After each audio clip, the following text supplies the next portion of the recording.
Hi, I'm Kristen Chrisman, and I'll be reading Part 4J. It's the missing part. It belongs between Parts 4I and Part 4K. It's called U.S. Experts Falsely Claim that a Pluralistic Ukraine is supported by the United States and opposed by Putin. And this is all of Part 4. We're talking about the mental escalators of violence, which are conditions of the heart and mind that make it more likely that a person or a nation will resort to violence. And all of these essays are being posted kindly on countercurrents.org. So if you'd like to see the endnotes, all the sources will be there on Countercurrents. Each of these essays within Part 4B begins with a false bias, because it shows how the lack of truth can contribute to antagonism and hostility and unnecessary violence towards Russia. False bias number 10. Putin feels threatened by a pluralistic Ukraine. Derek Mitchell, president of the National Democratic Institute, one of the 4 core institutes of the National Endowment for Democracy, claimed in The Hill, quote, "There is no greater threat to Putin than a prosperous, pluralistic, and democratic Ukraine," end quote. In previous essays, we addressed Mitchell's claims against Putin regarding his allegedly feeling threatened by a prosperous and democratic Ukraine. So in this essay, we'll turn our attention to Mitchell's accusation that a pluralistic Ukraine, a Ukraine appreciative of diversity and of the interests of various types of people, would be a threat to Putin. Mitchell writes on the NDI website, National Democratic Institute, that NDI has worked to help make Ukraine a more inclusive society by working with, quote, women, LGBTQI plus activists, and other marginalized communities, end quote. That may be true, but keep in mind the U.S. government, in supporting Ukraine's government, is supporting Ukraine's far-right wing, which has members who've specifically and deliberately attacked feminists in women's marches, the Romani, Jews, Russian-speaking Ukrainians, and members of the LGBTQI plus movement. It is Putin who has expressed its distress regarding the neo-Nazi element in Ukraine that has inflicted torture and violence upon these groups. But U.S. experts, instead of appreciating Putin's concerns that are validated by human rights groups' reports, all parrot one another in their disdainful attitude towards Putin's remarks and their refusal to recognize that these verbal and physical attacks have been taking place. One topic that is either an issue of contention or that is being exaggerated and made into an issue of contention against Russia is the LGBTIQ plus movement.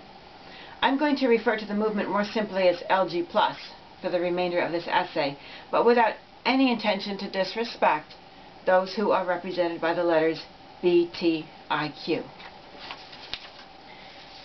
In an interview with the BBC, Putin points out, quote, "In Russia, being gay is not a crime," end quote. He compares this to some nations which prohibit homosexuality and punish it with the death penalty. Quote, "I believe there should not be any criminal prosecution or infringement of people's rights on the basis of their race, ethnicity, or religion, or sexual orientation," end quote. In Russia, he explains, there is, quote, "no career or social discrimination," end quote, against people based on their sexual orientation. Quote, "For example, Elton John is an extraordinary person, a distinguished musician, and millions of our people sincerely love him regardless of his sexual orientation. The problem of sexual minorities in Russia has been deliberately exaggerated from the outside for political reasons, I believe, without any good basis," end quote.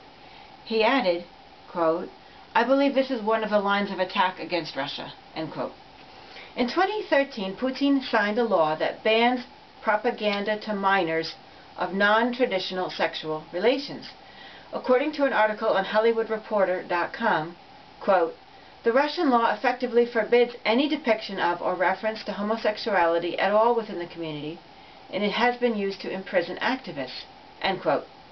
The movement to push for LG plus rights within Russia has been perceived as a form of Western imperialism, and the fundraising arms of LG plus movements have been classified as, quote, "foreign agents," end quote, and thus illegal.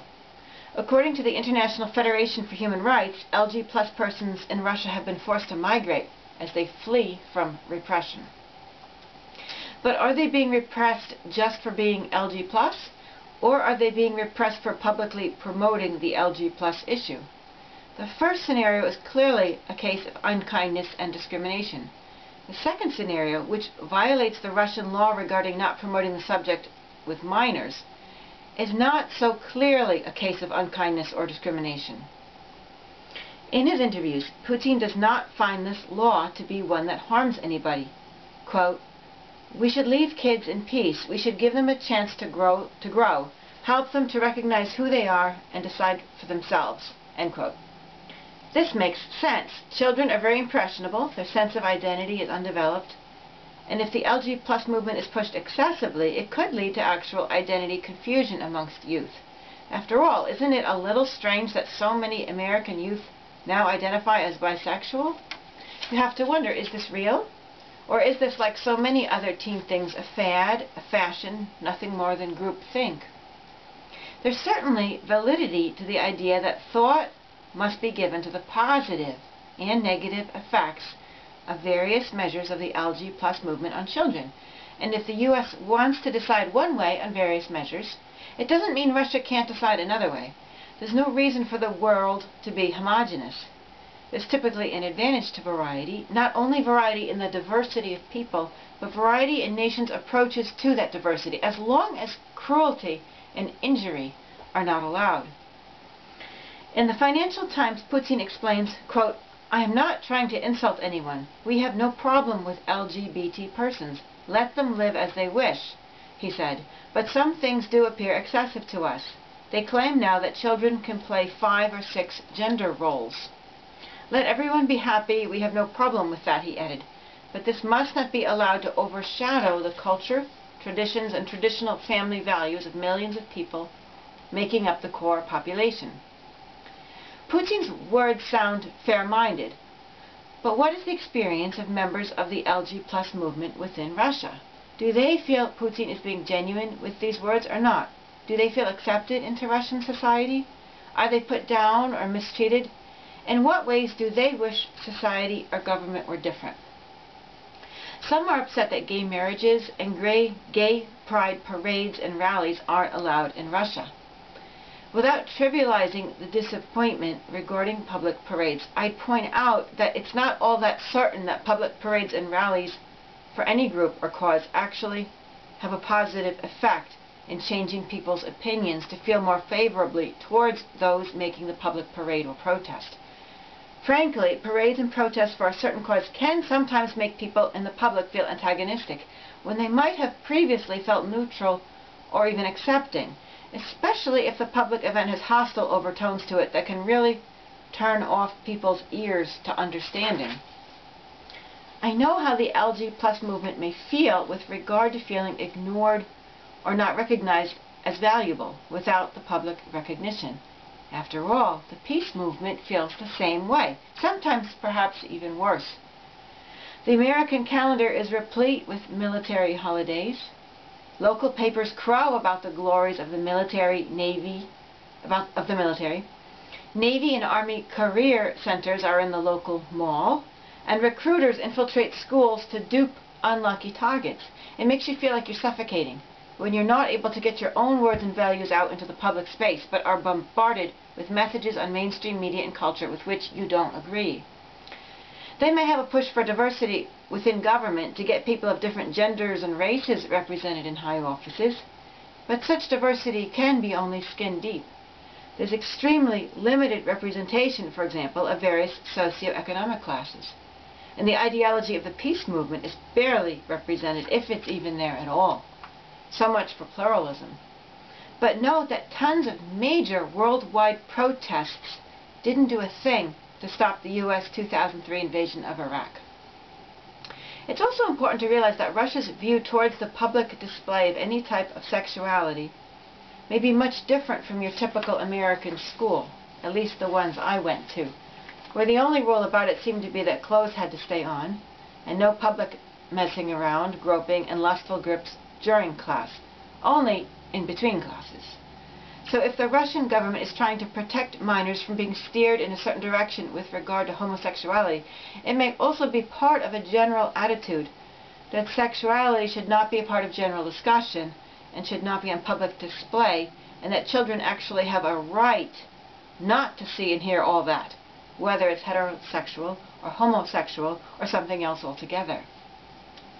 Note that the West itself can be two-faced about the topic, more conservative and less open to diversity in various levels of comfort with the body.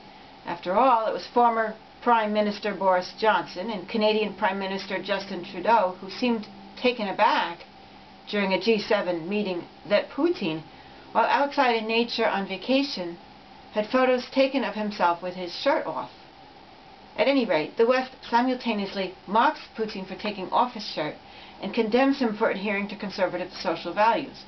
While Ukrainian President Zelensky's daily tight-fitting t-shirt is apparently accepted, Putin's taking his shirt off while on vacation is considered too macho. As the West knows, the proper display of machismo is in the use of drones, missiles, bombs, and machine guns. That's the real way to show one's masculinity and physical power. It's worth noting that, according to the Human Rights Watch report on Ukraine in 2016, in spite of some progressive government policies, anti-LG+ sentiment in Ukraine remains high, both amongst high-level government officials and in the public. That year, for example, about 200 anti-gay far-right supporters attacked an LGBT equality festival. The report observes that the LGBT Pride March took place without violence, unlike previous years. In fact, ultra-right groups had threatened to turn the march into a, quote, bloody mass. But about 6,000 police officers protected the 1,500 march participants. The Human Rights Watch report on Ukraine for 2021 included civil society groups' observation that there had been a sharp increase in attacks that year against LGBT, anti-corruption, and women's rights activists. Keep in mind, as Derek Mitchell stated, NDI itself has worked in Ukraine with the LG+ movement and with feminists. Yet, just as Western work with women in Afghanistan tainted the idea of women's rights by adding a foreign imperialist threatening overtone, the very same thing could be occurring with the LG+ movement in Slavic nations. It can be hard enough for a nation to overcome, if it wants to, centuries of a certain value system that perceives certain behaviors as wrong, but to then have certain policies with regard to those behaviors promoted by the U.S. government makes it several times as difficult and threatening. In her work, Gender and International Aid in Afghanistan, Lena Abirafi repeatedly observes that Western involvement with the gender equality movement in Afghanistan was precisely what made the very idea of it much less appealing and even threatening to Afghans, as if the West were using this cultural theme as a way to infiltrate and corrode Afghan society. If Afghan women and men could have worked on the challenge themselves without foreign involvement at all, they might have had more success. The same holds true for the LG+ movement in Russia. It's hard to imagine the U.S. accepting any cultural trait that was pushed by an enemy nation, especially one that had just invaded it or that had created an organization like NATO to fight it. This is clearly an issue for cooperative dialogue, not for silencing, not for caving in, yet absolutely not for imposing ideas or deriding others on either side of the argument. Mutual understanding and compassion won't grow for anyone under the attack of insults and threats. Either way. It will grow best in a safe, friendly environment where people can really get to know one another better and see each other as less threatening. Cooperative dialogue would also allow people to be heard who are opposed, either to the LG+ movement or to certain unpleasant or harmful direct or indirect consequences of the movement. Moreover, fears that the movement is being used as a cloak for Western domination should also be examined impartially. Above all, any disagreement over this issue is absolutely no justification for wars, weapon shipments, and coups. With regard to women's rights and identity, women won the right to vote in the USSR in 1917, 3 years before they did in the United States. Not that voting gives women much power when the slate of candidates is forever so weak or limited. And the USSR granted women paid maternity leave for months. I call that respect. Respect for women and respect for young human beings.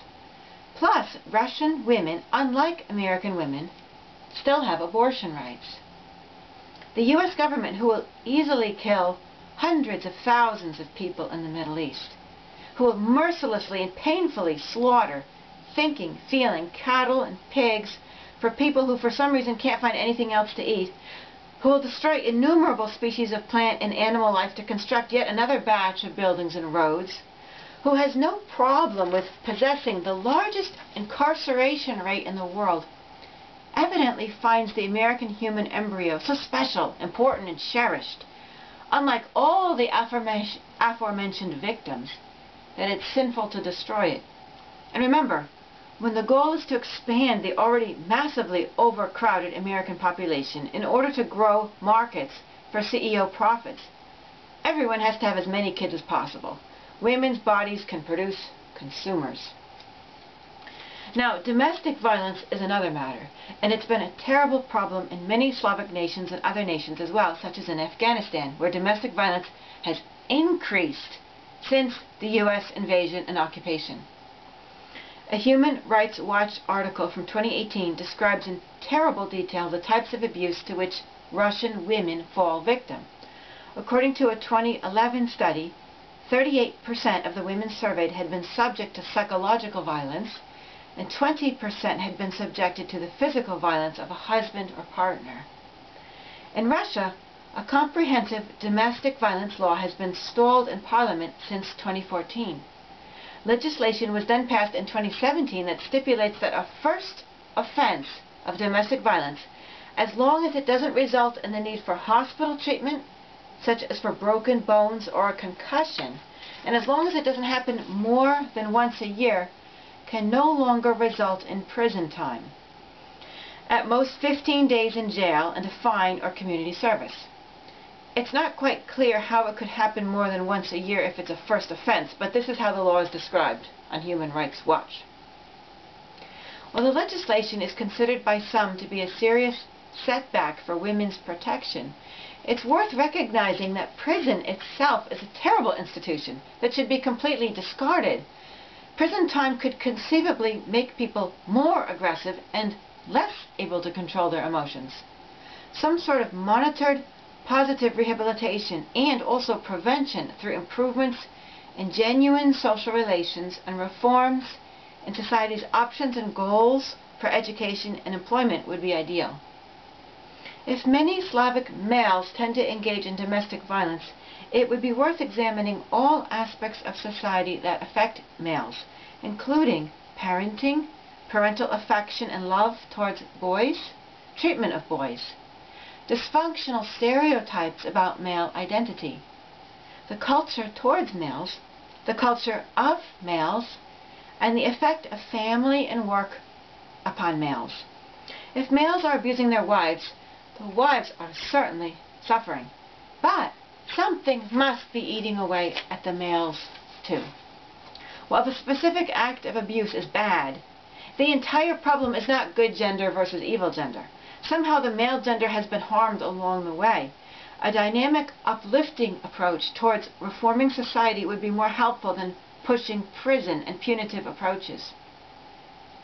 In reading about domestic violence in Russia, it seems that a more serious problem than this 2017 law regarding punishment is the police and public's lack of concern over domestic violence, a certain degree of cultural acceptance of it, the weak system of justice with regard to the issue, and the lack of shelters for those who are threatened with domestic violence. For this reason, I find the title of a foreign policy article on the issue highly misleading. Quote, Putin's War on Women, Why Me Too Skipped Russia, end quote.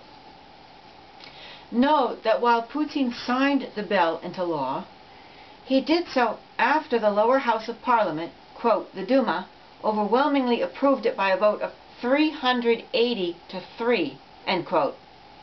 In other words, Putin played one small role in all this, for 380 of the 383 Duma members approved it, unless some abstained. The article indicates that both Russian men and women tend to blame the female victim if she's harassed or abused.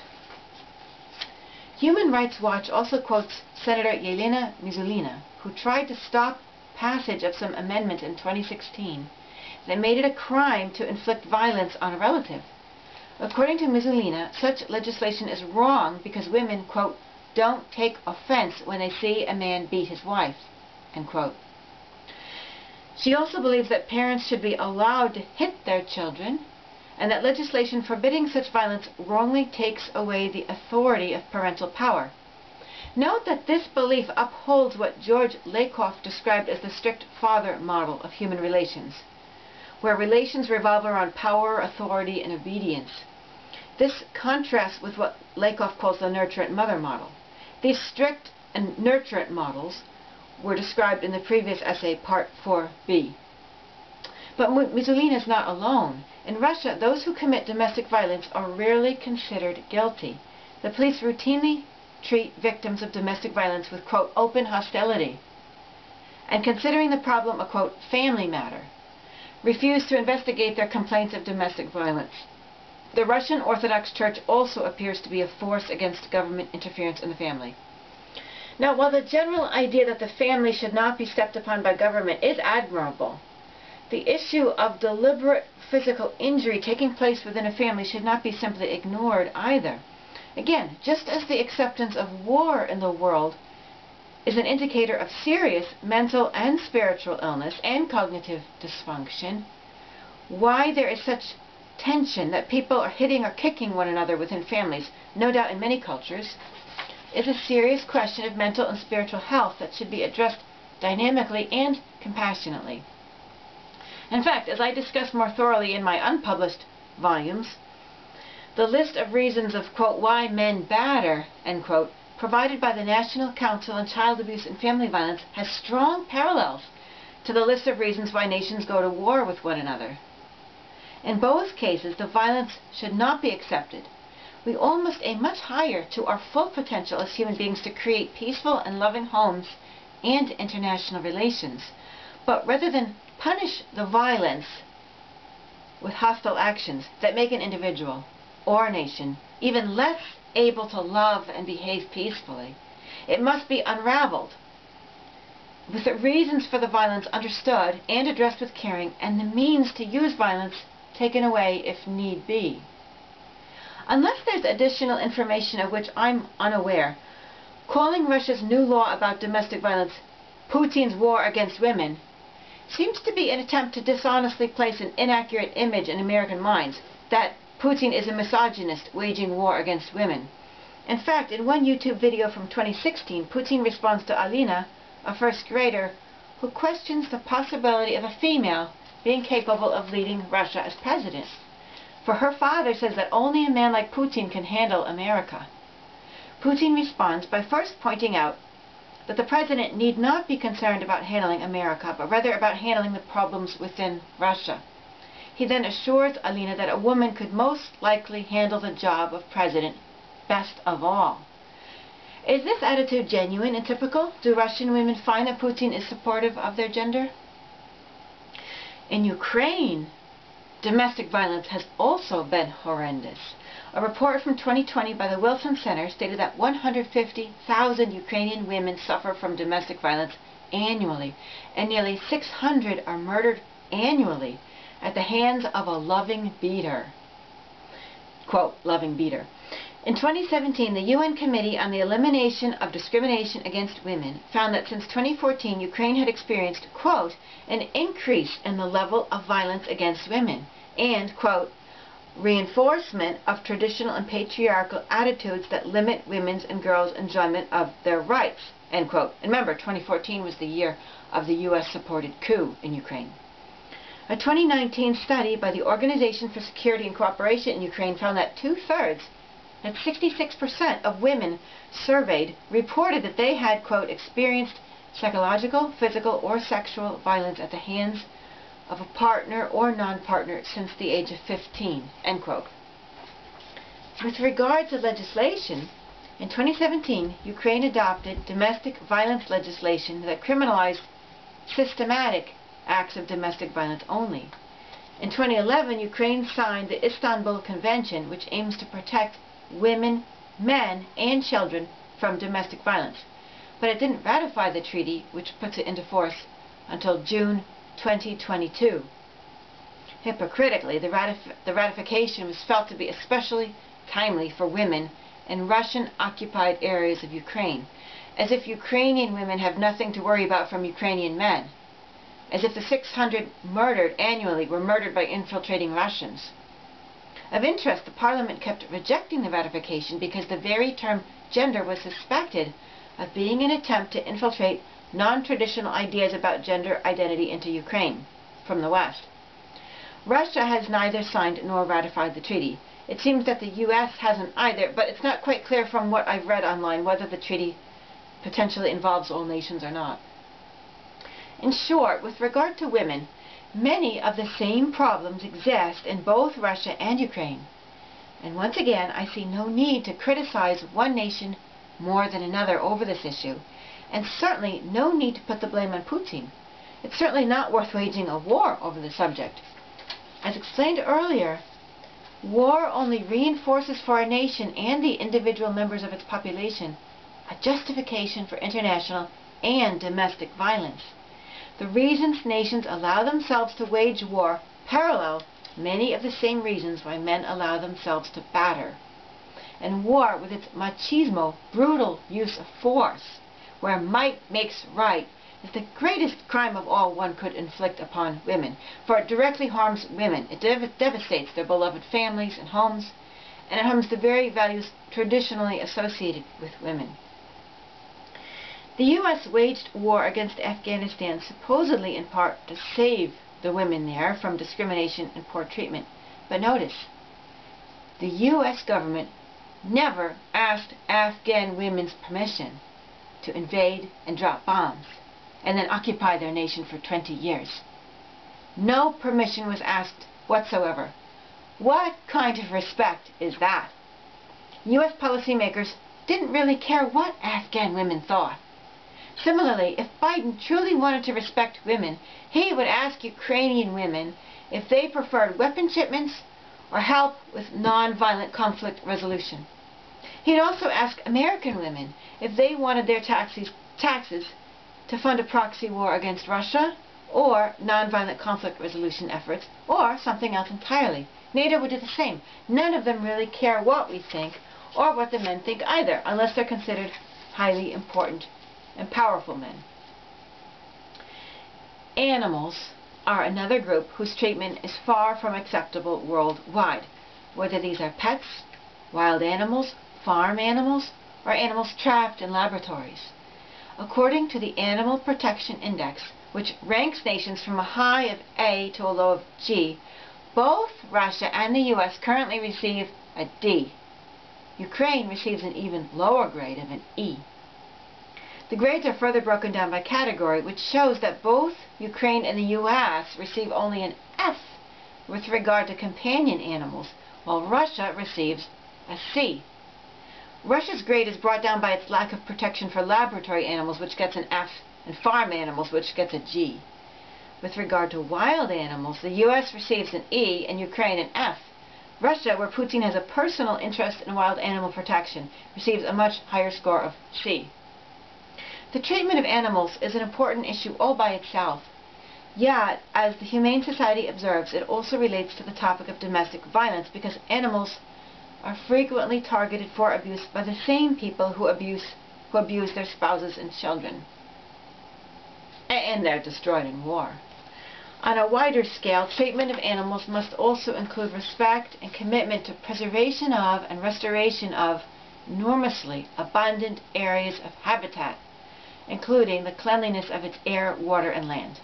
The recent news that the Democratic Republic of Congo is going to auction off land, including national forest land, to fossil fuel companies, is not only a severe threat to climate change that affects the entire planet, but it's a smack in the face to innumerable species of life that live in the DRC, including the bonobo, the closest relative to the human being.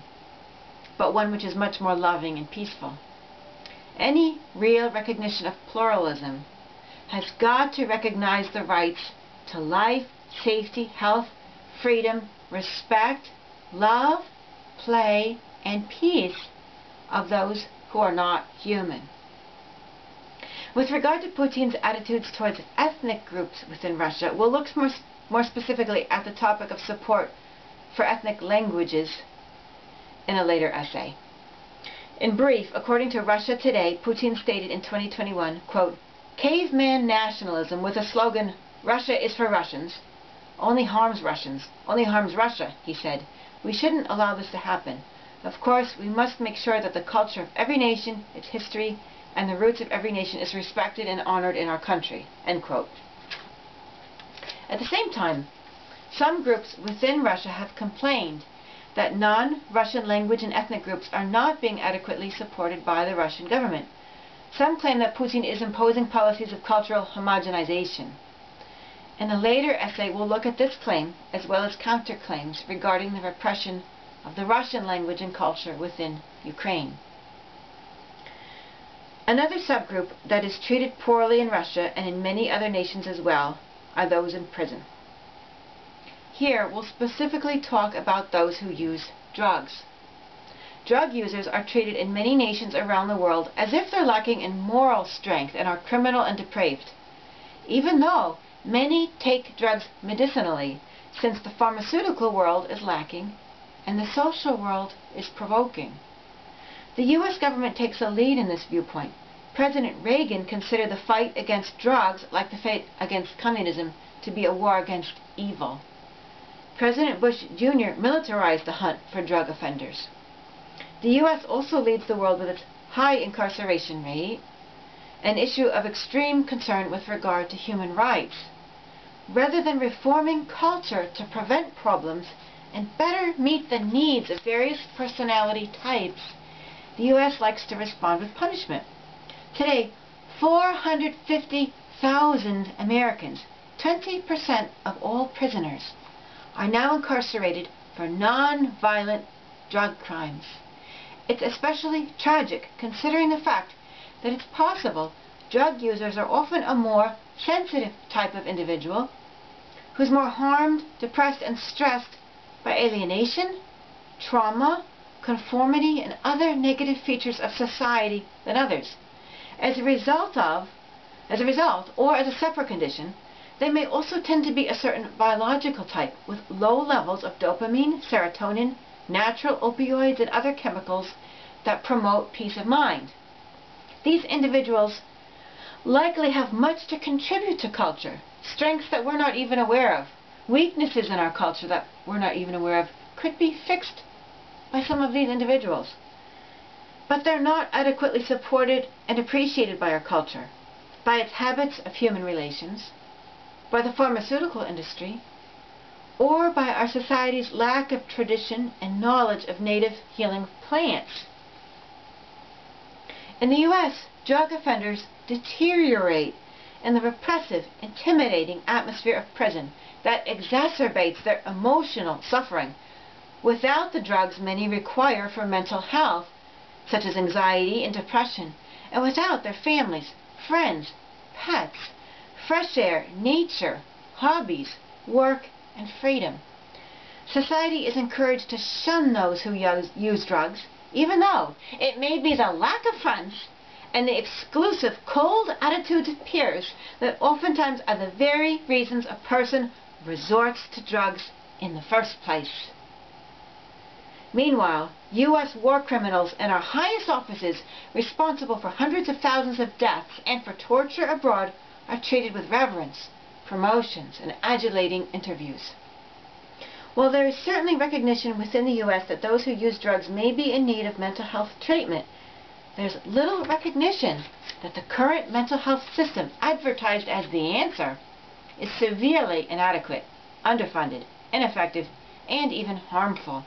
There's no recognition that prescriptions are inadequate and research is underfunded, while the U.S. military and war machine receives $750 billion in 1 year alone. and there's absolutely no recognition that sometimes, perhaps even typically, the problem isn't the individual, but the mismatch between human beings and the culture in which they find themselves forced to live. When 1/4 of the U.S. population suffers from poor mental health, 1/4, it's past time to redesign culture, our institutions, priorities, and habits of human relations. While the U.S. approach to those who use drugs is entirely inadequate, Russia's approach is far worse. In his excellent article on the Brookings Institution website, Mark Galeotti explains that about 70% of the inmates in Russian prisons are drug users.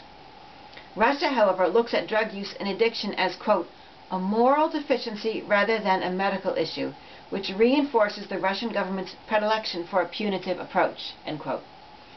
Adding to this punitive attitude is the Russian government's view of drug use as an issue of national security and nationalism. The heavy inflow of heroin from Afghanistan is extremely problematic to Russia and is leading to potentially dangerous problems of major organized crime networks. Moreover, U.S. policymakers had a primary role in causing this problem because the U.S. military toppled the Taliban, which had kept heroin production to a minimum. And the U.S. installed a government and reigned over an occupation of Afghanistan in which corruption and heroin production blossomed. Russia considers the influx of heroin at best to be a result of Western failures of culture and foreign policy, and at worst to be a deliberate U.S. attempt to destroy Russian society.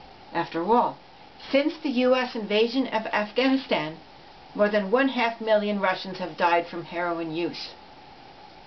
Blaming the West, most likely the U.S. in particular, for the drug problem is also understandable, given the fact that it became a huge problem in the wake of the USSR's collapse in 1991, a collapse perceived by the West as a victory for itself and for freedom and democracy.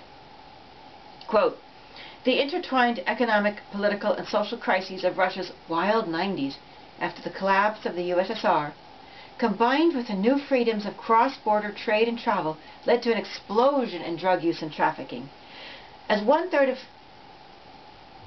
was a more than 9-fold increase in the number of addicts in the first 18 years of post-Soviet Russia. And I'll add, end quote, that was as 1/3 of Russians fell into poverty during that time, after the collapse. With the understandable perception that the drug problem was the result of the adoption of Western ways, the economically and morally impoverishing systems and ways of life, as well as the U.S. invasion of Afghanistan, you can imagine how the Russian government might feel especially threatened by the drug problem as a form of Western poisoning and moral corruption, thus increasing the likelihood that Russia's government will lash back, not with understanding and care for drug addicts, but with hatred and punishment. Adopting Western ways of drug rehabilitation would seem to be an immoral step in the wrong direction of softness towards perceived foreign vice for a nation that's reeling from the effects of Western culture. No wonder that Suboxone and methadone therapy, by far the most successful and humane methods of opioid rehabilitation, are tragically banned in Russia. Ideally, Russia could arrive at the decision to take pride in its unique approach and outdo the West in its response to drug addiction, not by being more punitive than ever, but by going beyond what the West does in terms of rehabilitation, increasing social understanding for the social, economic, and mental health issues driving drug use, improving legal pharmaceutical options for mental health, prescribing Suboxone for depression in order to prevent drug use, and reforming social institutions and habits that lead to the despair, anxiety, fear, depression, and alienation that can drive drug use. There is enormous room for improvement in the U.S. approach to drug use, and if Russia could lead the way, perhaps it could be motivated to respond with compassion and intelligence to the drug problem. With regard to social reforms, many institutions, goals, and habits of society, particularly school, may be entirely unsuitable for many human beings and fail to meet their needs for physical movement, adventure, mental stimulation, of the right sort: emotional security, friendships, acceptance, freedom, playtime, solitude, and rest. It's not likely that most primates would do well in such a setting as school, but those who don't fit into this academic world are somehow considered to be failing, to be misfits, even morally weak, as if development of the narrow academic slice of the brain in that particular way, in that particular setting, should be the goal of every good girl and boy. This unwillingness to consider the serious mental, emotional, spiritual, social, and physical effects of school on children, including those who succeed at school and those who don't, is not even recognized as an issue of human rights or of diversity. Instead, the right to go to school is considered the human right.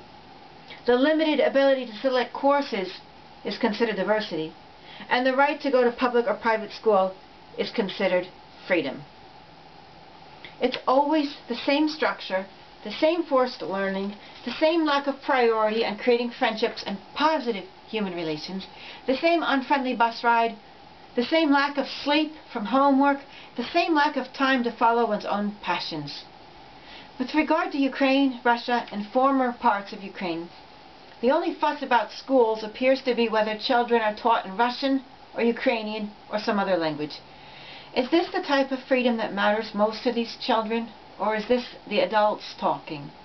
Perhaps the children would rather talk about how many hours of each day they're required to be in school, or how much sleep they can get with all their homework, or whether they can learn at home instead. Or perhaps school in Russia and Ukraine is not so life and soul consuming as it is in the United States.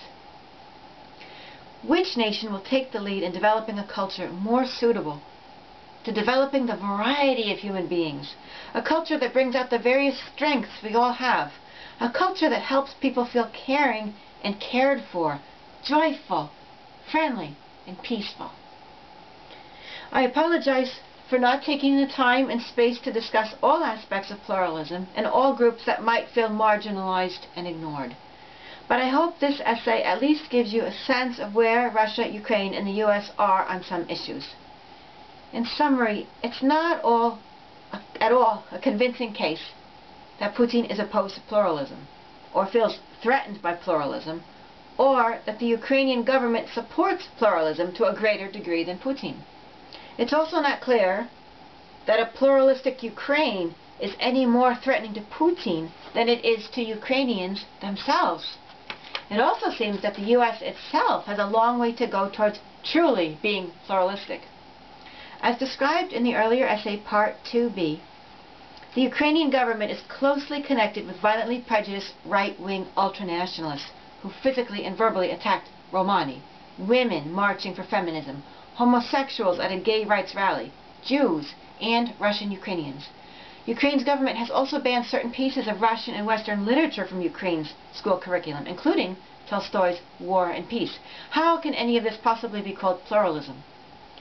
In the process of developing an appreciation for pluralism and diversity, we shouldn't forget that accepting diversity is not simply learning to feel comfortable with differences, not simply learning to see the immorality of hatred, ignorance, and misunderstanding, but it's about removing the often underlying drive to feel membership within an exclusive in-group that rejects an out-group, often to fulfill the desire to feel superior, as a false method of trying to prove one's own value, and drives to feel patriotic, to hate a foreign enemy, and to send weapons to kill the other side are all aspects of this hateful dynamic.